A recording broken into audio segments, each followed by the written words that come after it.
بسم اللہ الرحمن الرحیم۔ السلام علیکم پیارے بچوں، آپ کا پیارا ٹیچر وحید شاد۔ آج تیسرے ہفتے کا دوسرا لیکچر اردو الف کا، کتاب سریر خامہ، سبق نیکی کا بدلہ، سوال نمبر 3 اور سوال نمبر 2۔ سوال نمبر 3 جملہ سازی، سوال نمبر 2 تخلیقی سوال لے کر آپ کے سامنے حاضر ہوا ہے۔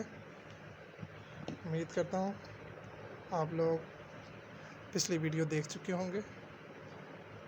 پچھلے لیکچر میں ہم نے تبادلہ خیال کیا تھا کہ مشقی سوالات کے جوابات کو کس طریقے سے تحریر کیا جا سکتا ہے، اور اس کے اہم اصول و ضوابط ہم نے کیے تھے، اور جو سوال تھا نیکی کے بدلے کے سوالات، سوال نمبر 1 کے جو سوالات ہیں اس پر ہم نے تبادلہ خیال کیا تھا، تھوڑی سی آپ کی رہنمائی فرمائی تھی کہ کس طریقے سے آپ اس کے جوابات تحریر کر سکتے ہیں۔ تو آج ہم جو ہے اسی سبق کا اگلا عنوان جو ہے وہ جملہ سازی، جو کہ آپ کی کتاب میں سوال نمبر 3 پر موجود ہے۔ آج ہم اس میں اس چیز کے بارے میں تبادلہ خیال کریں گے اور سیکھیں گے کہ کیسے ہم الفاظ کو اپنے جملوں میں استعمال کرتے ہیں اور کس طریقے سے ہم انفرادی طور پہ جملہ سازی کر سکتے ہیں۔ تو ہمارے پاس آئیے چلتے ہیں سوال کی جانب۔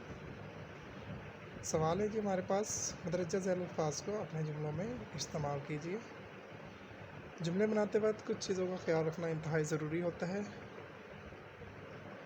قواعد و ضوابط، الفاظ کی بناوٹ، جملے آسان ہونے چاہیے، سادہ ہونے چاہیے، زیادہ طویل جملے نہیں ہونے چاہیے، اس میں غلطیوں کی گنجائش زیادہ ہوتی ہے۔ تو کوشش کریں آپ روزمرہ کی زندگی سے جو ہے وہ کوشش کریں جملے بنانے کی، ایسے جملے جو ہم عام زندگی میں استعمال کر سکتے ہیں۔ مثال کے طور پہ یہاں پہ میں الفاظ کے آپ کو معنی سمجھا دیتا ہوں تاکہ آپ لوگ جو ہے وہ اس کو ذہن نشین کرتے ہوئے اپنے جملے اچھے سے اور خوبصورت جملے بنائیں اور مجھے اپنی اسائنمنٹ بنا کر سینڈ کیجیے گا۔ تو یہ ہمارے تیسرے ہفتے کا دوسرا لیکچر ہے۔ ہم نے دوسرے ہفتے سے یہ کام جو ہے وہ ویڈیو لیکچرز کا آن لائن سپورٹنگ پروگرام کے ذریعے ہی ہم نے دوسرے ہفتے سے کام کرنا شروع کیا تھا۔ اگر کسی نے پچھلی ہماری ویڈیوز نہیں دیکھی ہیں تو اس ویڈیو کی ڈسکرپشن میں میں آپ کو اپنے چینل کا لنک جو ہے وہ ایڈ کر رہا ہوں، تو آپ وہاں پر جا کر جو مسنگ ویڈیوز ہیں وہ لازمی دیکھیے گا تاکہ آپ کا سلیبس جو ہے وہ وقتاً فوقتاً آگے بڑھتا جائے اور آپ باقی بچوں کی طرح آپ بھی سٹیپ بائی سٹیپ میرے ساتھ آگے بڑھ سکیں۔ تو جی سیر سپاٹے کا مطلب کیا ہوتا ہے جی ویسے آپ کے خیال میں؟ جی سوچیے تھوڑا سا۔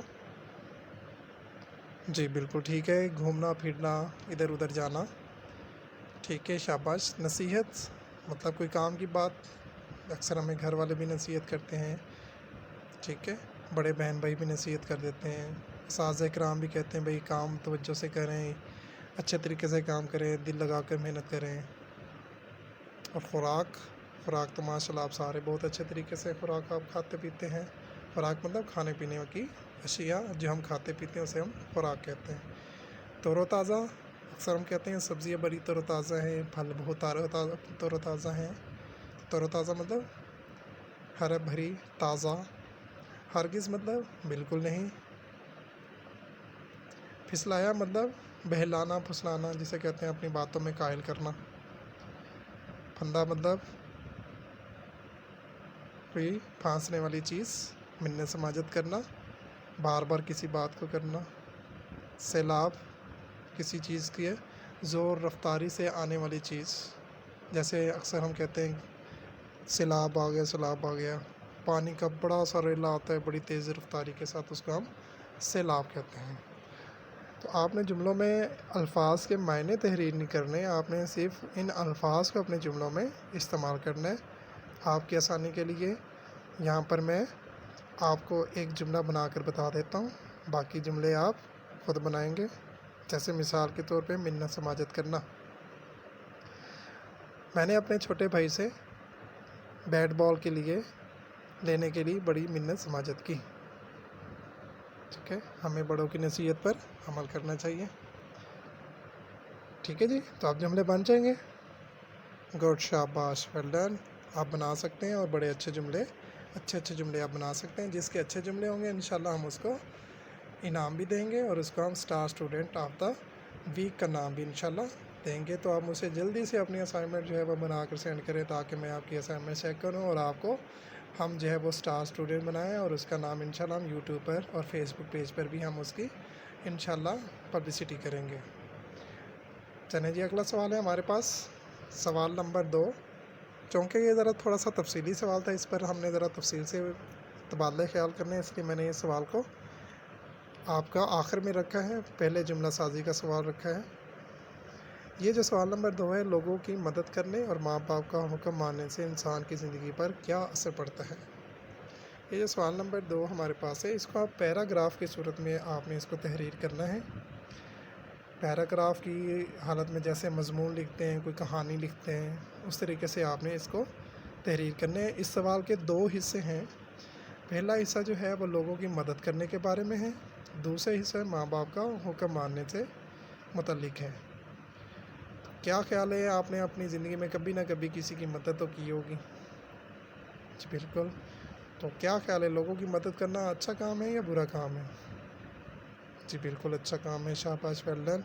تو ہمیں لوگوں کی مدد کرتے رہنا چاہیے. جی بالکل، شاباش، گڈ. تو لوگوں کی مدد ہم مختلف طریقوں سے کر سکتے ہیں.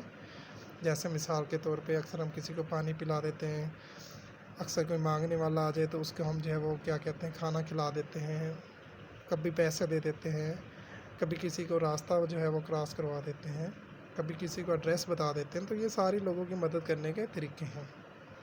تو لوگوں کی مدد کرنے سے انسان کی زندگی میں ایک اچھا اثر پڑتا ہے، انسان کی زندگی خوشگوار ہوتی ہے، پرسکون ہوتی ہے. تو اسی طریقے سے آپ نے بتانا ہے اپنے انداز میں، اپنے الفاظ میں، کہ لوگوں کی مدد کرنے سے ہمیں کیا فائدے ملتے ہیں یا کیا ہمیں حاصل ہوتا ہے. دوسری بات، ماں باپ کا حکم ماننا. سب کو پتہ ہے ماں باپ کا حکم ماننا بہت زیادہ ضروری ہے. اگر ہم ماں باپ کی بات نہیں مانتے تو ہمیں بہت سارے مصیبتیں اور بہت سارے نقصانات اٹھانے پڑتے ہیں.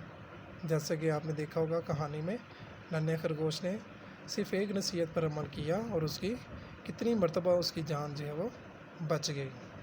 اگر وہ اپنے ماں باپ کی نصیحت پر عمل نہ کرتا تو وہ اپنی جان سے ہاتھ دھو بیٹھتا. تو اسی طریقے سے بہت ساری نصیحتیں، بہت سارے ماں باپ کے حکم ہوتے ہیں، کیونکہ ماں باپ جو بات ہمیں سمجھاتے ہیں وہ ہمارے فائدے کے لیے ہوتی ہیں. اگر وہ ہمیں ڈانٹ رہے ہوتے ہیں تو وہ بھی، اس میں بھی ہمارا فائدہ ہوتا ہے. تو آپ نے بس یہی لکھ رہے ہیں کہ ہمارے ماں باپ کا حکم ماننے سے ہمیں کیا فائدے حاصل ہوتے ہیں. ٹھیک ہے جی، لکھ لیں گے جی آپ. چلیں آپ انشاءاللہ کوشش کیجیے گا. اگر کوئی غلطی ہوئی، کوئی کمی پیشی ہوئی تو انشاءاللہ میں آپ کی رہنمائی بھی کروں گا. آپ اس کے لیے اپنے گھر والوں سے، بڑے بہن بھائیوں سے بھی اس کی مدد لے سکتے ہیں. اور مزید بھی اگر کوئی پریشانی کا سامنا کرنا پڑے تو آپ ایک مرتبہ سبق کو بلند خوانی ضرور کر لیجیے گا، اچھے طریقے سے، غور سے، ٹھہر کر کریے گا، تاکہ آپ کو سبق جو ہے وہ اچھے سے ذہن نشین ہو جائے. اس کے بعد آپ اس پہ اچھے طریقے سے اس سوال کا حل کر سکیں گے. تو امید کرتا ہوں کہ آپ کو یہ باتیں جو ہیں وہ سمجھ آ چکی ہوں گی. تو اس لیکچر میں ہم نے 2 باتوں کو پر روشنی ڈالی ہے. پہلی چیز جو تھی وہ جملہ سازی، کہ اپنے جو سوال دیے ہوتے ہیں اس میں الفاظ جو دیے ہوتے ہیں ان کو جملوں میں ہم کیسے استعمال کرتے ہیں. تو اس میں بتایا گیا کہ جملے آسان بنائیے گا، سادہ جملے بنائیے گا، زیادہ طویل جملے بنانے کی ضرورت نہیں ہوتی، اس میں غلطی کی گنجائش زیادہ ہوتی ہے. دوسرا سوال ہم نے ڈسکس کیا، تھوڑا سا تفصیلی سوال تھا، جس کو آپ نے پیراگراف کی صورت میں تحریر کرنا ہے. پیراگراف کے فارم میں آپ نے تحریر کرنا ہے. 1 پیراگراف بھی لکھ سکتے ہیں، 2 پیراگراف بھی لکھ سکتے ہیں. تو بیٹا یہ ہمارے پاس سبق نیکی کے بدلہ، جو کہ ہمارے تیسرے ہفتے کی OSP یعنی آن لائن سپورٹنگ پروگرام کے ذریعے جو آپ کو اسائنمنٹس مل رہی ہیں، تیسرے ہفتے کی اسائنمنٹ، یہ اس کا دوسرا لیکچر تھا. تیسرے لیکچر میں انشاءاللہ ہم جو ہے وہ کردار نگاری کے بارے میں بات کریں گے. بہت جلد انشاءاللہ آپ سے پھر ملاقات ہوگی. اپنا بہت زیادہ خیال رکھیے گا، اپنا اور اپنے گھر والوں کا بہت زیادہ خیال رکھیے گا، دعاؤں میں یاد رکھیے گا. اللہ حافظ.